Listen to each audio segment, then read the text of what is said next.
Welcome again to our travel vlog. Another day, another experience.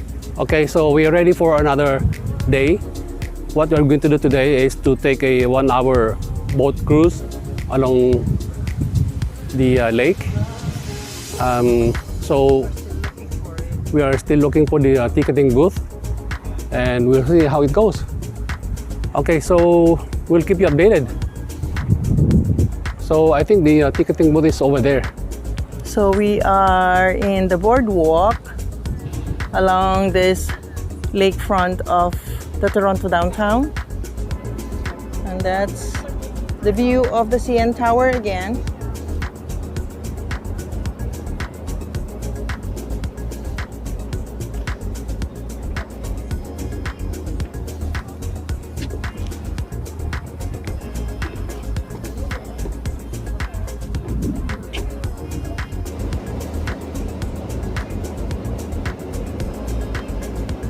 So just showing you some more boats that are docked here.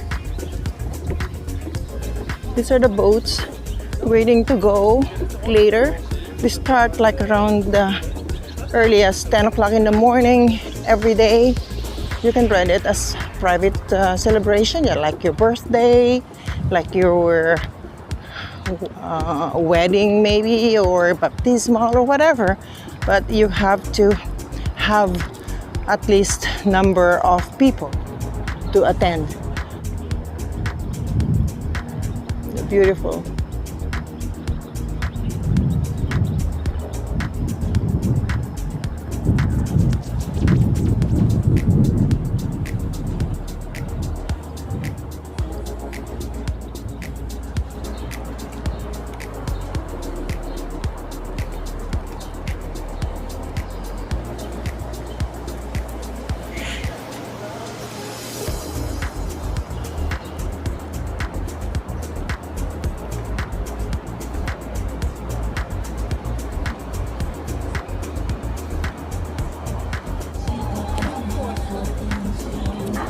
So we are at the line of our 1-hour harbor tours. So that's, hey. And we took the ticket here at the harbor tours.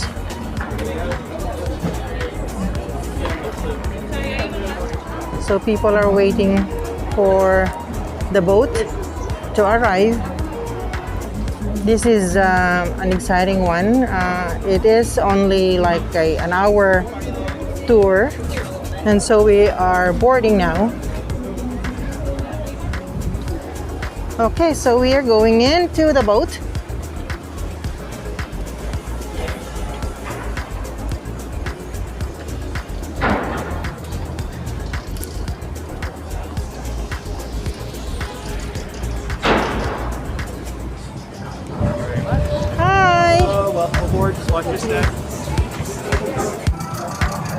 There you go. We are here in the boat now, sitting in the front. There you go. It's not a lot of people. Apparently, it's a 50% capacity of this boat. You don't want crowded boat because of the pandemic. So people are wearing masks. Some are not.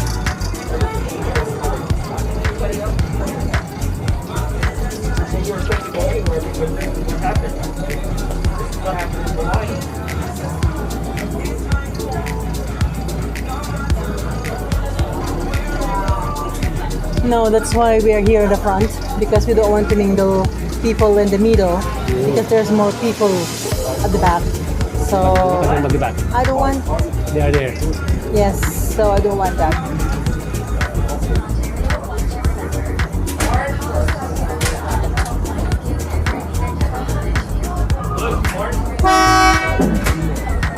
Boarding time.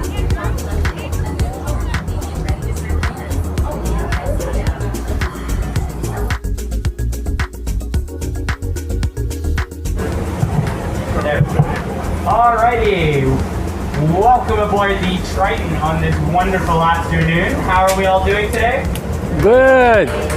Okay, I'll accept that energy. It's the beginning of the day, but just so that you know, you sound like me in my high school lectures. Okay, so, yeah, my name is Andrew. I'm going to be your tour guide, first mate, hopefully best friend for the next hour or so. Much more importantly, though, to my right, we have the second best captain on the harbor. I'm obviously the best. He's pretty good, though. His name's Luke. He's going to be doing an adequate job today. Well, I don't get a round of applause? Okay. No, so we're both trained in marine emergency duty, CPR, first aid. We have life jackets all the way in the back. So you guys in the back section do get first dibs. Just make sure everyone else gets them as well, please. We also have life rings and fire extinguishers all around the boat. Life raft at the front, forward. Thing is, if you fail to follow this rule and fall into the water, I'm legally required to come and rescue you, and no one here would want that because I don't know how to swim. So let's stay in the boat. So as you look out the right side of the boat, you are met with an absolutely gorgeous view of our harbour front. Beautiful open spaces. You can see people coming down here for a casual stroll Lipat ako doon kasi hindi ko makita yung skyline. But if you come here for a harbour tour in the 1970s, you'd be having a very different experience right now. And that's because, first of all, I would not be your tour guide. But more importantly, no condos back then, no open spaces. Instead, you would have found a lot of factories, warehouses, even a couple slaughterhouses. We used to be an industrial port city, and this is where it was located. Until the 1970s, when the federal government decided they were going to kick out all of the polluting factories and send them to Hamilton, which is really unfortunate for them, but we have a beautiful harbour front, so no complaints from our side. Some of these buildings are actually leftovers from this industrial time period. That red brick building that says the power plant was indeed a power plant until 1980. It's now a contemporary art gallery. Don't get too excited. It is free though, and if that's not enough to get you to go there, they have excellent air conditioning. The public washroom's pretty good too. And they're run by the Harbourfront Centre. They're a not-for-profit organization. Their entire goal is to engage with the different cultures of our city. We are a very multicultural city after all, so they host a lot of food festivals, music festivals. All of these events are usually free, and hopefully next summer they'll be back. Fingers crossed. You'll also notice that white footbridge over there. That's the Amsterdam Canal Bridge, a gift to us from the city of Amsterdam. Probably most famous for making a cameo in the movie My Big Fat Greek Wedding. Oh, where? Yeah, that white footbridge over there. It's where the couple in that movie share their very first kiss. And it's also where Captain Luke waits every day for his first kiss. Maybe tonight will be the night. But yeah, the Amsterdam Brewhouse to its left has absolutely nothing to do with the city of Amsterdam. Pure coincidence, they did not give us a pub. That would have been a bit too cool. The Amsterdam Brewing Company, they're local, and they took what used to be one of 18 identical shipping warehouses, turned that into a restaurant and microbrewery. So I highly recommend you guys check it out, because all their beers are made on site or at their downtown brewing facility. The beers are delicious. Just make sure, if you are going to try them, maybe don't try them all at once, because then you might get a visit from the next door neighbors. As you can see, it's a short stumble over to the police station. Although this police station, they're a bit more concerned with what happens out here on the water. Closest Coast Guard station is actually 3 hours away, so not an ideal response time. That's why the local police pick up the slack. It's not a really glamorous job though. No high-speed boat chases here, guys. No international drug smuggling rings to dismantle. Nope.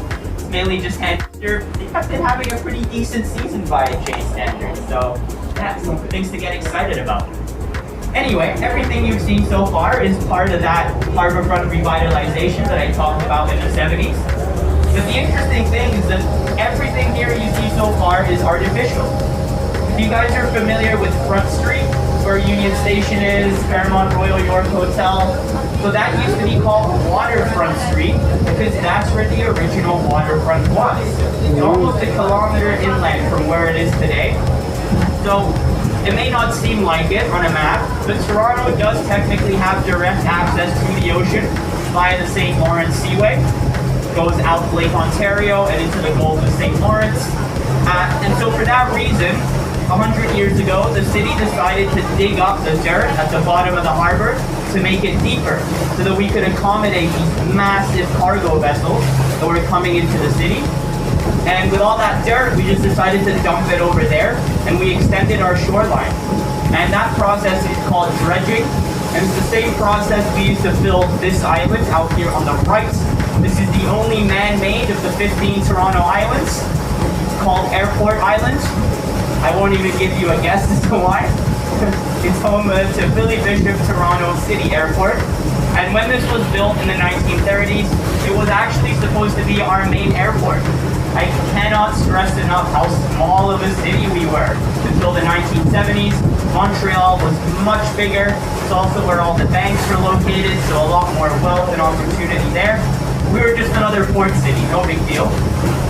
But of course, when the banks moved here in the 70s, a lot of people started moving here as well. We experienced a population boom, and that's why we have Toronto Pearson out in Mississauga. You'll notice our captain isn't taking us directly south to the islands. We're kind of keeping on the outside of this ring of white buoys. This is a keep out zone. No boats allowed in there. And that's because the runway is so short. It's only about 1,200 meters long, and it's got water at either end. So when the pilots land here, they're basically touching the water right before they hit the runway. And so for that reason, we don't allow boats in there, just for safety. Although we did have to learn that the hard way. In 1940, this airport was actually being used by Norwegian pilots.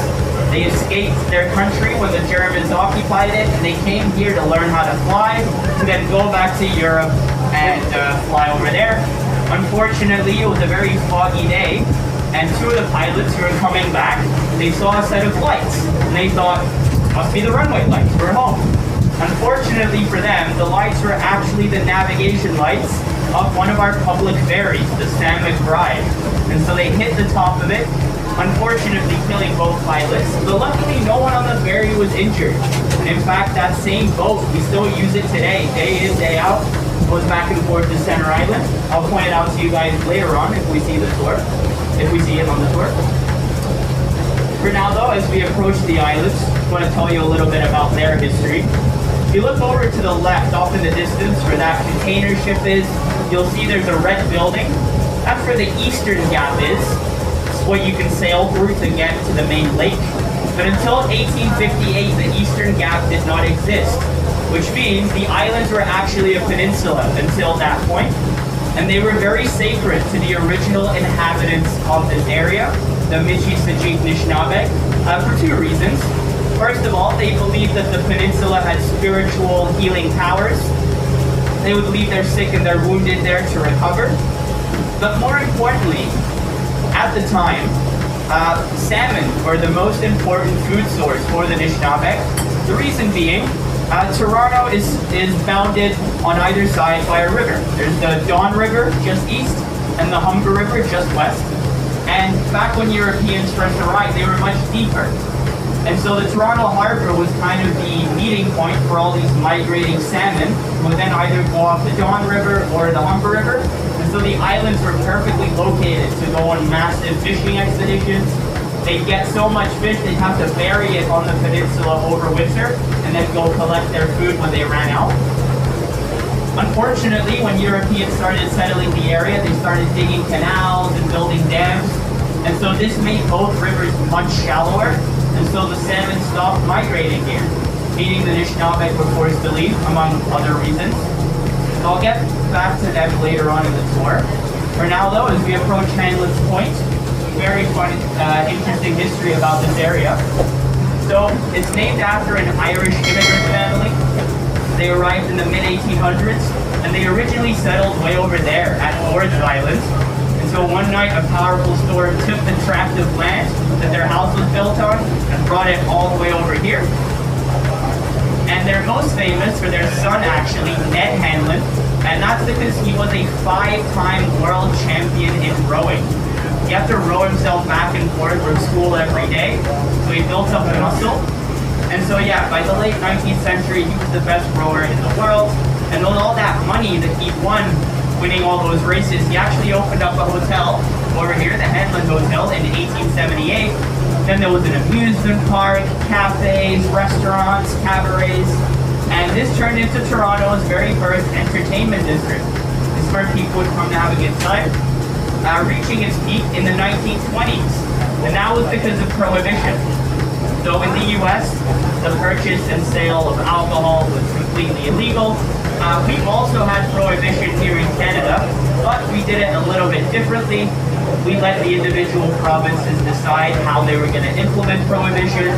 In Quebec, for example, they did basically nothing. The alcohol flowed freely. In Ontario, we kept 3 things legal. We kept beer legal so that we could keep selling it to other countries. The government kindly asked us to brew the beer, sell the beer, just make sure no one's drinking it. Didn't go so well. We also kept red wine legal for religious purposes. Attendance at Mass was never higher. And then finally, we kept whiskey legal because doctors at the time were convinced that it was a painkiller. The only painkiller they knew about. So you go to your doctor, you complain about a headache, stomach ache, even liver disease.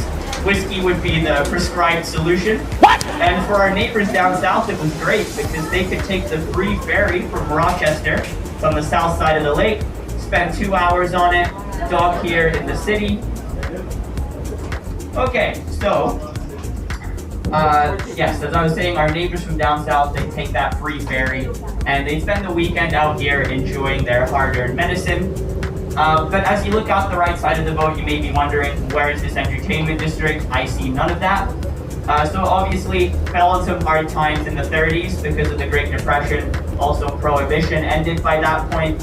And then, of course, we had the Second World War after that. And by the time the war ended, there was a new entertainment district being built on the city side, way out here to have a good time. And unfortunately, in 1954, we were actually hit by a hurricane. Hurricane Hazel was very powerful, very rare for us to get hurricanes this far north. We know of only about 2 or 3 since Europeans first arrived in the 17th century. So very rare, but Hazel killed 81 people in the city alone and completely devastated the islands. There were 8,000 people living on the islands at the time, 5,000 of them right over here at Hanlon's Point. And this was the lower income area. So most people were living in tents and small shacks, not very wind resistant.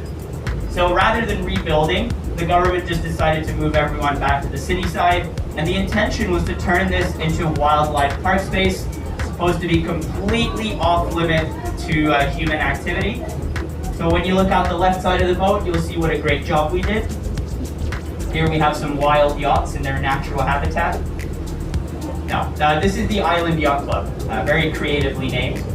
Although they save the creativity for the names of their boats over here, they have a bit of a tradition of making their boat name a pun based on whatever job the owner of the boat does. So for example, there's a boat here called the Stress Free. That one's owned by a divorce attorney. That's funny. There's a boat owned by a gentleman who works at the LCBO. That's where we get our alcohol from. And he named his boat the Cirrhosis of the River. Oh. Pretty good. And then my personal favorite is a boat owned by 2 doctors. One of them is a psychiatrist, the other is a proctologist, and they named their boat Heads or Tails. Oh my God! But anyway, as you look to Hanlon's Point, you can see though, it is mainly park space. Not much to do here other than go for a walk, a bike ride, maybe have a picnic. And of course, the main attraction here is the beach on the other side. And that's because it's one of only 3 public clothing optional beaches in all of Canada. And it's really nice that you didn't all just look in that direction, because sometimes that happens. It's really weird. Why would anyone want to look in that direction? Not that you're going to see anything from here. Luckily, it is on the other side. Not a particularly pleasant view either. But you're definitely going to get a more pleasant view now as we make our left turn. Alrighty guys, hope you enjoyed that view. You didn't get the perfect photo, not to worry, we'll be back out in the harbor very soon. Great photo taking opportunities at that point. As we are halfway through the tour, I do just want to check in with you guys, see if you're all having a good time. Yeah? Yeah. Awesome. If you're not, that's also totally okay. You can make your way to the back of the boat, grab yourself a life jacket, and leave early. That's always an option. I'm not recommended. Moving on, you'll notice the islands on either side of us look a bit different than Hanlon's Point. A bit more rugged, doesn't really seem that hospitable to us humans, and that's because they're really not. These are wildlife sanctuaries. There's a great deal of biodiversity that we try to protect out here, mainly from our bird population. The islands do lay on the migratory flight path for about 250 different species of bird. So throughout the year, we'll see a lot of different types. The most common ones will be mallard ducks, mute swans, trumpeter swans, double-crested cormorants, snowy white egrets, Arctic terns, blue heron, and plenty of Canada geese. We do also have small land mammals that live out here, mainly beavers, muskrat, mink, raccoon. And in the winter, the harbor does freeze with a little bit of ice. So there are some white-tailed deer and some coyotes that will cross over the ice bridge and spend the winter out here. But by far the most exotic animal that's ever been spotted out here was indeed an alligator. Yeah. Okay, who believes me? Are you kidding me? I'm your tour guide. Like, come on, guys. I'm here to tell you facts. Okay, so you're all wrong. There was an alligator out here, although it wasn't real. Yeah. It was a mechanical alligator brought here to film a movie called Police Academy 5. The movie's set in the Florida Everglades. Of course, the only issue with filming there is that there's actual alligators. So the producers of the movie, they thought, you know what? People are dumb. We can make them think this is Florida. We'll film the boat chase scene over here. No problem. Of course, when they were editing the movie, though, they totally forgot to take out the CN Tower. Oh. So who's done that? Those 5 seconds the CN Tower is in view are my favorite part of what is an otherwise terrible movie. So don't check it out. But it is testament to the fact, though, that Toronto has North America's third largest movie industry, behind Hollywood and New York. The reason we're so high up on the list is because of how much cheaper it is to film here. We do give a lot of tax breaks to people who want to film movies here. So as I said, My Big Fat Greek Wedding and Police Academy 5 both filmed here. Also, Good Will Hunting, Spotlight, and the movie Suicide Squad all filmed here. And of course the TV show Suits, set in Manhattan, but all filmed here. Suits. And of course, we're famous for the Toronto International Film Festival, or TIFF for short, usually in September. A lot of great movies get premiered here. Anyway, short little digression that we just had. I do want to go back to right after the hurricane. I kind of said the city wanted to move people back to the city and then kind of just left it there, so I'll pick that back up again. For the most part, people wanted to move back to the city. But for those who are living on Ward's Island and Algonquin Island, which are way out on the east end, those were a bit more bougie people. They had nicer houses, and they did not want to go anywhere. They actually sued the government, and after a 9-year legal battle, they won. And so they were allowed to remain. There's still 252 homes on the islands, about 700 people living in them. But it's a very peculiar living arrangement, in that they own the structure of the house they live in, but not the land that they live on. That's federally owned. And for that reason, when it comes to maybe making renovations or making repairs, they need the government's permission for all of that. And when it comes time to sell, they can't do it on the open market. They have to do it through the Toronto Island Trust, which is also how you get a house. So if you are a island resident hopeful, your first step on your long journey is to enter your name into a lottery. And if you're lucky enough to have your name picked out, it then goes on a waiting list. And it will remain there for about 40 years before it makes it towards the top. And then when it does, you'll wait for a house to become available on the market. If you don't like it, that's okay, you can say no. But then when they offer you the next house, you have to take it, or they'll take you off the list. So you're spending 30 to 40 years waiting for a house that you don't even really get to pick. There's also no grocery stores or convenience stores out here. Really, the only things are a couple of restaurants and this public school right over here. Everything else needs to be done on the city side. The one benefit is that the houses out here are very cheap. The most expensive one went for just over $300,000. The city average is well over $1 million, so it's a lot cheaper out here. And yeah, this is a public school. Although the majority of the students who go to this school are actually from the city side, that's because this is the closest public school to downtown Toronto. We built all those condos and we totally forgot to build schools. It's pretty classic Toronto. We are very obsessed with our condos here. In fact, 90% of our high-rises are purely residential condo space, which is an extremely high proportion. In cities like Chicago and New York, it's a 50-50 split between residential and retail space. Not here though. In fact, we're so obsessed with building condos that we once built a 30-story glass condo on top of a 30-story concrete condo. They weren't allowed to knock it down, so they just built right on top of it. I'll never understand this city and its obsession. Anyway, off to our right here we have Center Island, and directly ahead of us as well. Very confusing the way the islands are named out here. But this is Center Island, the most popular of all the islands. There's a beach on the other side. This one's clothing mandatory, so definitely family friendly. And off to the right there is Manitou Bridge, second oldest structure on the islands, survived the hurricane, and also the highest point that you can get to on the islands. So it just tells you how flat and low-lying they are. Also, these red grandstands here, they used to mark the finish line for a lot of boat races that we have in this body of water here. It's actually the perfect race course because it's nice and wide. It's about 1 kilometer long, but most importantly, the trees on either side block out most of the wind. So it's ideal for rowing and canoeing races. Unfortunately though, those grandstands have been flooded multiple times. So they're set to be demolished. Hopefully they build a set of new ones. And out here at Center Island, there's the majority of the restaurants. There's also the Centerville Amusement Park. You can rent bikes, kayaks, paddle boards, and canoes on the islands. And the way you can get here, you have two options.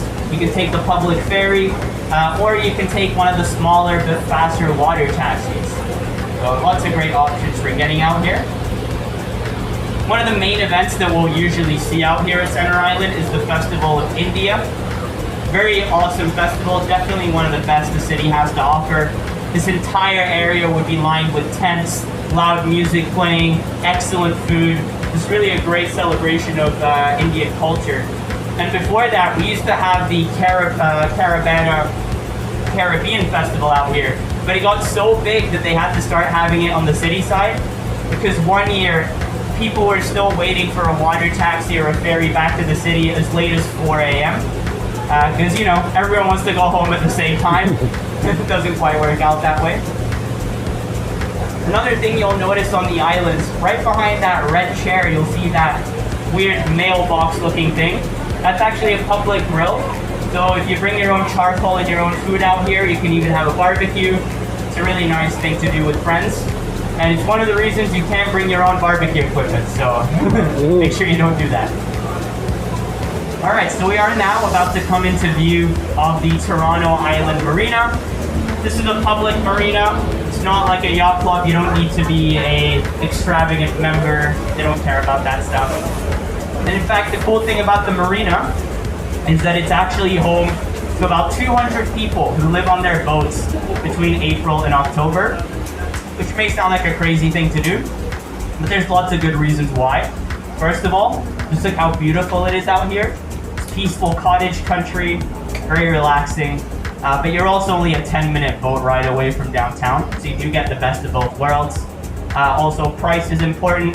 It's about $500 to dock your boat here for the month, whereas a studio apartment in downtown is about $1,500 to $2,000 a month, so a lot cheaper to live here. They also have all the same things we do, electricity, running water. We've been sailing through their toilet and shower facilities this whole time. Of course not, that would be disgusting. They do have their own toilet and shower facilities. Welcome to the 21st century. And for an extra fee, they can even get Wi-Fi and cable TV. So really, they have all the same things we have. I do also want to let you guys in on a little secret. It's not really a secret, but a lot of people don't know about it. The restaurant at the marina, called the Upper Deck, is by far the best one out here on the islands. The food is really good. The drinks are great too. But most importantly, the prices are reasonable. All the other restaurants out here, they do have to bring everything over by boat, so they do jack up the prices. But because they have a steady flow of customers over here, they don't jack up the prices as much, so it's a lot better. And the view of the city skyline from the patio is gorgeous. And because it's so small, it's just more enjoyable. This blue and white crane contraption is the marine travel lift. It's what we use to lift boats in and out of the water, which we do every winter because, as I said, the harbor will freeze. You don't want to leave your boat in the ice because what it does is it squeezes the hull like a tin can, creates little cracks, and then in the spring when the ice melts, the water rushes in and sinks the boat. Of course, some boats are simply too big to be taken out, like this one. So what we do with boats like this is we just hope and pray. Well, that would be bad, but no, we do have a device called a bubbler. It's a little fan that we attach to the bottom of the boat, and it circulates the water around the hull so the ice doesn't form directly onto it. And here, as you can see, the island, the Marina residents have their very own garden and patio space, great for barbecues. And the best part about having it right over there is they get to listen to the same part of the same tour every hour, every day. Which is also really meta when you think about it, because if they can hear me, they can hear me talking about how they can hear me talking about them. It's like a whole... Yeah, my high school English teacher just got really excited. Anyway, as we are leaving the islands, I do want to finish out by talking about the Michi-Sajik-Nishnabeg again. Mainly that when they signed the Toronto Purchase, that's the legal document by which the British acquired the land, they thought they were agreeing to share the land. In their culture, there's no notions of property, and to them the land is its own sentient being. So in 2008, they made the claim, the descendants of the Anishinaabe made the claim that the land is still rightfully theirs. And it seems that the government agreed because they agreed to award them just over $200 million to drop their claim, which may sound like a win-win, everything's great. But probably not if we really think about it, because if they'd said no and pursued their case, they probably would have lost and then ended up with nothing. And on top of that, it's kind of an insult to their culture to assign monetary value to something so sacred, which is how they lost it in the first place. So it really rubs salt in the wound. Not something to be proud of, something to be reflective and mindful of. So as we leave the islands, I always like to say thank you in their language. And the way we can say that is by saying miigwech. And if you had a really good time, you can say big thank you, and that's miigwech. So miigwech. We are now back out in the harbor. We've just cleared some shallow water, and we're going to make a nice right-hand turn heading east towards the Portland. I'm going to give you guys a spectacular view of the skyline out the left side of the boat. I'm going to hop off the microphone to give you guys a well-deserved break from my voice, and I'll be back in a few minutes to finish up the tour.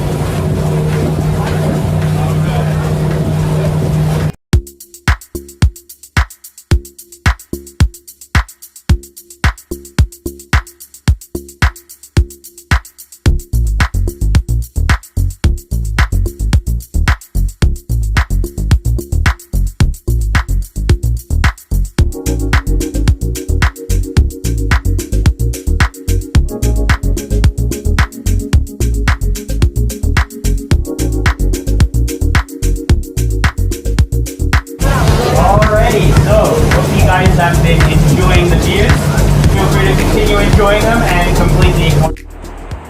So we just got off from the boat cruise. We had fun. We had a nice view of the Toronto skyline. Very clear.